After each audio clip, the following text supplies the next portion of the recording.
સંત શું કરી દે, સદગુરુ શું કરી દે, શાસ્ત્ર શું કરી દે, સજ્જન પુરુષોનો શું સંગ કરી દે, આપણને સત્સંગની શું ઉપલબ્ધિ થાય?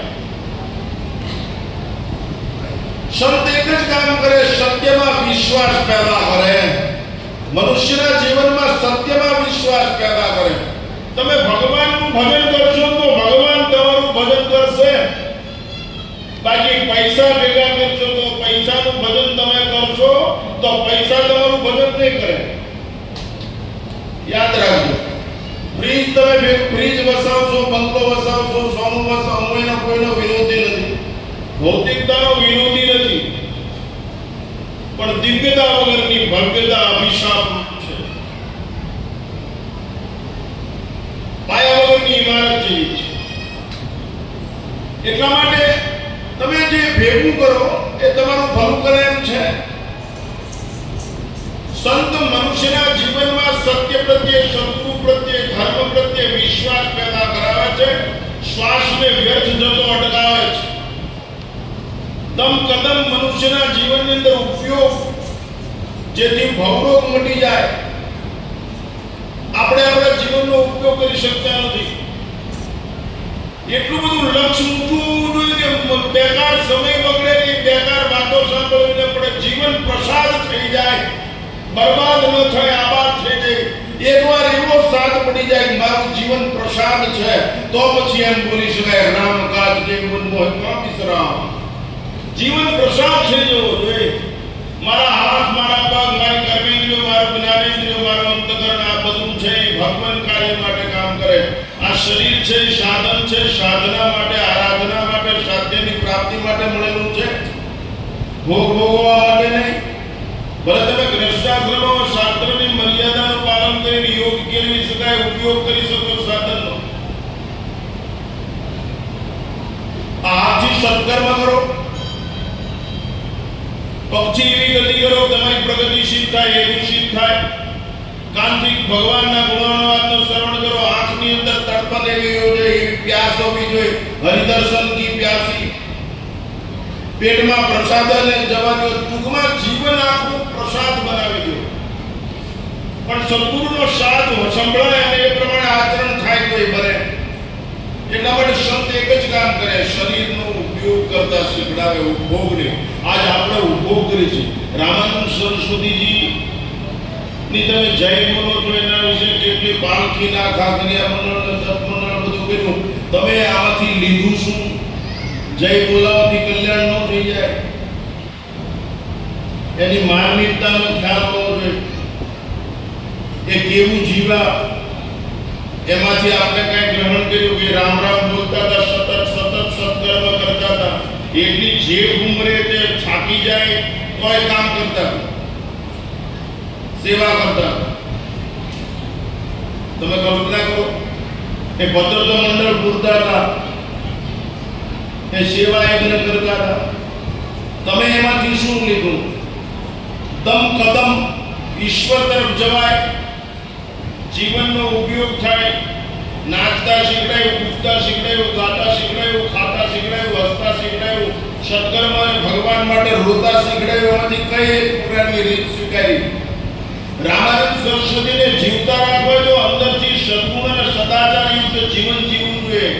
સંપત્તિ અને સત્તાવાળું નહીં, રૂપ અને નામના મોહ વાળું નહીં, સ્વરૂપની આરાધના વાળું, રામની આરાધના વાળું જીવન જીવવું જોઈએ. રામ એ આ રાષ્ટ્રનો પ્રાણ છે, રામ એ આ રાષ્ટ્રની ઓળખાણ છે, રામ એ આ રાષ્ટ્રની આબરૂ છે, રામ એ આ રાષ્ટ્રનું સર્વસ્વ છે. અને રામ જ ચિત્તને આરામ આપ્યા છે અને હરામને દૂર કરી શકશે. તો તમારા ચિત્તમાં રામ છે. જો રામાનંદ સરસ્વતીને તમે પામી શક્યા હો, રામાનંદ સરસ્વતીને ઓળખી શક્યા હો. માંડલની અંદર રામચંદ્રદાસજી કરીને એક માસ્ટર હતા અને એક ચતુર મંડળી, હું ન ભૂલતો, વર્ષો પહેલાની વાત છે. રામચંદ્રદાસજીને એમ કીધેલું, હું સાક્ષી. રામચંદ્રદાસને એમ કીધેલું, તું રામ કથા કરવા માંડ, રામ ગુણ ગાવા માંડ, તો તારે ત્યાં દીકરાનો જન્મ થશે. એ કેવો થાય મારી માથે નહીં, પણ ભગવાન તારું ઋણ નહીં રાખે. પછી બીજી વાર મોરારી બાપુને મળવા જવાનું હતું, ત્યારે રામચંદ્રદાસજી કે આપણે ઠંડા પીવા જઈએ. અમારા જમાઈનું ઇન્ટરવ્યુ છે કે હાઈસ્કૂલમાં એને नौकरी મળે કે ન મળે. તું बैठ जा इस गाड़ी में, पहले महुआ चलेंगे, बाद में वंडा पिया जाएंगे, वहीं से रास्ता है, जैसे होके जाता है मुझे पता है, और तेरे जामात का ही ऑर्डर निकलेगा. मैं अभिषेक को देखा हूं. चल. अरे बाबू हकीकतમાં મहुઆથી વંડા પીવા હાઈસ્કૂલના ગ્રાઉન્ડમાં ગઈ હતી તો જમાઈયાથી પગથિયા ઉતરતો હતો અને તરત જ કીધું મને ઓર્ડર આપી દીધો છે સુપ્રાંતિક કરતી. વિશ્વાસ શ્વાસને ધર્મ થયો તે શ્વાસ પકડવાનો છે. આજ આપણને વિશ્વાસ ડોક્ટરની પરીક્ષિત ઉપર છે, બંગલા ઉપર છે, એસી હું એનો વિરોધી નથી, પણ તમને ભગવાન ઉપર વિશ્વાસ ઉભો કરાવવામાં, ભગવાન ઉપર વિશ્વાસ દ્રઢ કરાવવામાં, ભરોસો દ્રઢ કરાવવામાં, ભરોસો દ્રઢ ચલન કે ભરોસો શ્રી વલ્લભ ગજેન્દ્ર જટાવી સબ જગમાય દેરો. ઈશ્વર ઉપર ભરોસો આ સદગુણ અને સદાચારી પુરુષો કરાવી શકે, દુરાચારી નહીં. એ તો આસુરી વિચારધારા છે.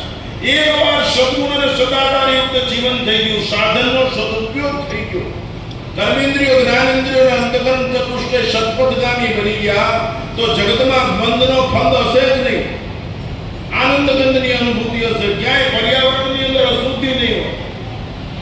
આસુરી વિચારધારાનું સામ્રાજ્ય ખત્મ થઈ જાય, દેવી વિચારધારાને પૂર્વહાર જીવન બની રહે, સતયુગની અનુભૂતિ થઈ શકે. જે લોકો સંતોના કીધેલા શબ્દ મુજબ જીવે છે ને એ સતયુગની અનુભૂતિ કરી શકે. માણસો ભીખ માંગે છે, કેન્સર મટી જાય, દીકરો થઈ જાય, આ ભીખાની વેળા છે. તમે નિષ્ઠા છે તો એની પ્રતિષ્ઠા જાળવી રાખો. નિષ્ઠા જેના પ્રત્યે એની પ્રતિષ્ઠા, તમને ભગવાન પ્રત્યે નિષ્ઠા છે તો એની પ્રતિષ્ઠા જાળવી શકો. ભીખ શું કામ માંગો છો? તો શું કરવું? અરે એટલી ખુમારી નથી, આ બીમારી ક્યાંથી આવી? સર્વશ્ચાહ હૃદયનિવિષ્ટો ઈશ્વર મનુષ્યાણ હૃદય તિષ્ઠ અર્જુના. ભગવાન અંદર બેઠો છે એ ખ્યાલ જો નક્કી થઈ જાય તો સમંદર તરવા વાર લાગે. ભગવાન અંદર બેઠો, અંદર બેઠો જે હાજર છે એની હજુરમાં રહ્યો તો મજૂર થવું જ ન પડે, જગતને ઉપાડવું જ ન પડે, જગતના ગુલામ થવું જ ન પડે. જે હાજર છે એની હજુરમાં રહ્યો તો મજૂર ન થવું પડે, જીવન મંજૂર થઈ જાય. એમ રામાનંદ સરસ્વતી જે હાજર છે ને એની હજુરમાં રહ્યા જીવન પર રામ રામ કર્યો. મેં બાપુ અનુભવેલું છે, એનાથી 4-5 ફૂટ દૂર બેઠા હોય એ ઢોલિયા ઉપર બેસી હતા, મંડી પહેરેલી હોય ઢોલિયા, 4-5 ફૂટ હું દૂર બેઠો તો સતત સંભળાયા કરે. બીજાની વાત કરતા હોય, સત્સંગ કરતા હોય તો આપને સતત સંભળાય કરે શ્રી રામ જય જય રામ. આવું મેં રણછોડદાસ બાપુમાં જોયેલું, રાજકોટ. શ્રી રામ જય રામ જય જય રામ. રામમય, ઈષ્ટમય. જે ઈષ્ટમય હોય બલિષ્ઠ હોય, એને કનિષ્ઠ કોઈ પુરવાર કરી શકે નહીં. એ કનિષ્ઠ, એ શ્રેષ્ઠ. આપણે ઈષ્ટમય છીએ, રામમય છે. આપણે ધૂન ગાતા ગાતા બીડી સાંભળે, ધૂન ગાતા ગાતા નશો તમને બહારથી આવે છે, સુખ બહારથી આવે છે, એવી ભ્રમણા અને ચેપ છે. ત્યાં સુધી તમે આ દેશના સનાતન ધર્મના વિચારોને સમજી શક્યા નથી, પામી શક્યા નથી. વાત યાદ રાખજો, ત્યાં સુધી સંત પ્રત્યેનો અભિગમ ખોટો છે, ચોકડી મૂકવા જેવું. આનંદ અંદરથી જ આવે. આનંદ કામનું સ્વરૂપ છે. તો પછી ગુલામ શા માટે? આ સાધન પ્રશાંત બનાવવાનું છે, આ સાધન સત્કર્મમાં વાપરવાનું છે, રાષ્ટ્ર માટે, ધર્મ માટે, સંસ્કૃતિ માટે. કોઈ પણ એક સદગુણને આત્મસાત કરવાનો છે. ભલે તમે ભક્તિ ન કરી શકો, શૌર્યને આત્મસાત કરો, સત્યને આત્મસાત કરો, દાસ્ય ભાવનાને આત્મસાત કરો, અભયમ શબ્દ સંશુદ્ધિ જ્ઞાન યોગ વ્યવસ્થિત દાનમ તમચ્ચય વિશ્વાદ્ય પ્રવાદનો. તો ઝૂકી શું કામ જાઓ છો બીજાના ગુલામ? કેમ? એકવાર નક્કી નશો, આ નશો ઉતરવાનો છે. જો સંત સમાગમ થયો તો નશો ઉતરવાનો છે. નૈતિકતા બળ હોવું જોઈએ. બાપુ નૈતિકતાથી ઈશ્વર હારી જાય છે. જે લોકો પામી ગયા છે, ખાટી ગયા છે ને નૈતિકતા, નૈતિકતા વાળાનું ધ્યાન પ્રકૃતિ રાખે છે, અને પ્રકૃતિ ઝેરનું અમૃત કરી નાખે છે, પ્રકૃતિ લોહના સ્તંભને ઠારી દે છે, પ્રકૃતિ તેલના કડકડતા તવાને પાણી જેવા કરી નાખે છે, પ્રકૃતિ જ પ્રાર્થના સાંભળે છે કાચબા કાચબીની, પ્રકૃતિ જ ધ્યાન રાખે છે, જેને માતાજી કહ્યું છે. અંધશ્રદ્ધાનો યુનાઇટેડથી ધ્યાન કરજો એ ઊંધો જ ન કરે. તો તમને એવો નશો છે, સંપત્તિથી સુખ મળી જશે, ખેંચા તો અમારામાં એટલી બુદ્ધિની ચાલાકી છે ને બાપુ, આ જગતને ઉલ્લુ બનાવવું બહુ સહેલું છે. જાનકીદાસ બાપુ, આ જગતને ઉલ્લુ બનાવવું બહુ સહેલું છે, માણસને માણસ બનાવવો બહુ અઘરો છે. માણસ રામમય બને, માણસ રાષ્ટ્રમય બને. અરે એની બાને પૈકી નથી લાગતો, અમને હાથ કરાવીને શાલ કરાવીને ભેટ પૂજાનું કવર મને અને મને મોક્ષ મળે છે. યાદ રાખજો, છાતી ઠોકીને કહું છું, નરક સિવાય બીજું કાંઈ નહીં મળે. નૈતિકતા છે નહીં. ધર્મ એ પ્રવાહી સ્થિતિ છે. ધર્મ આચરણથી જ શોભે, કારણ કે આચારમાંથી જન્મ છે. આચાર પ્રથમો ધર્મ. રામાનંદ સરસ્વતીનું નીતરતું જીવન, ત્યાગ અને પવિત્રતા. તમે કઈ કરી શકો? એની જે બોલાવી ખાલી ખાલી કા તનથી સેવા કરો, મનથી સ્મરણ કરો, બોડો માન અપમાનની ચુકાદાની પ્રમાણપત્રની અપેક્ષા ન રાખો, નકર કક્ષા ગુમાવી બેસજો. ઉપેક્ષા થશે, સ્પષ્ટ ડિઝર્વેન ધ્યાન નિદાય. કક્ષા હોય તો કોઈના બાપની તાકાત નથી. કેસર કેળવીને કોઈ ઘા ન કરી કે ભોળે કે સુધારીને માણસ ખાઈ જાય, એની પાસે ગુણવત્તા છે. હવે તો પ્લાસ્ટિકના ધોરણમાં કેરી ટીંગાડતા પણ ખવાય.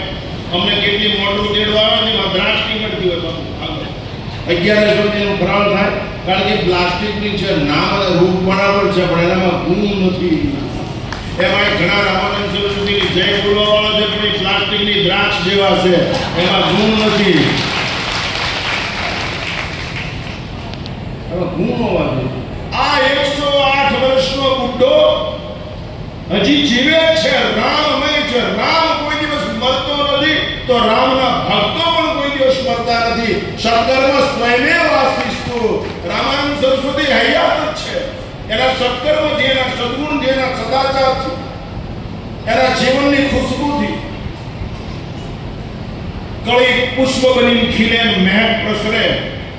કળી ખીલે અને એની ખુશ્બુ મહેક બની પ્રસરે. એ પહેલા જો પાનખર આવડી જાય, એ પહેલા જો પાનખર આવડી જાય તો વસંત નહીં માણી શકો. એમ તમે રામાનંદ સરસ્વતી પાસે શીખના બદલે ભીખ માંગશો તો સુરદાસ થઈ જશો, કાંઈ કરી નહીં શકો. એટલા માટે એને જે કર્યું છે ને એની નકલ કરો ને તોય તમારું કલ્યાણ થઈ જશે. નકલ, કારણ કે સત્કર્મની નકલ કરવાથી એટલા માટે સંત છે સત્યમાં વિશ્વાસ, શરીરનો સદુપયોગ જીવનને પ્રસાદ બનાવે છે. રામાનંદ સરસ્વતીના જીવનમાંથી શીખો, શરીરને પ્રસાદ બનાવી દો. આ સાધન સાધના માટે છે, સાધ્યની પ્રાપ્તિ માટે છે.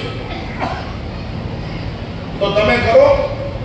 એવું પાનું ન કરતા અમે ગ્રસ્તી છીએ, અમારા છોકરા છે, અમારા તમારા કરતા દાદા છોકરા, અમારા છોકરાની ઉંમરનું કઈ નક્કી નહીં. 100 વર્ષનો છોકરો હોય, 90 વર્ષનો છોકરો હોય, પાડો હોય, કોકડો હોય, લંગો હોય, કોખો હોય, એ બધા બાપુ કે ડોસી ડોસા. અમારી કાંઈ છોકરાનો પાર નથી. કેટલાક રોતામાં સારા રાખવા પડે, કેટલાક ભૂખ્યાને ખવડાવવા પડે, કેટલાક ઓઢાડવું પડે. તમારે બધા અમે જાદુ કામ કરી છે. તમે એક ખવડાવો તો અમે તો આખું જગત ચલાવવા માટે હારી નીકળ્યા છીએ. પણ અમને ધક્કો મારનાર સદગુરુ છે, અમને ધક્કો મારનાર શાસ્ત્રની સમજણ છે, અમને ધક્કો મારનાર મહાપુરુષોના આશીર્વાદ છે, એટલે સમજીને હારી નીકળ્યા છીએ.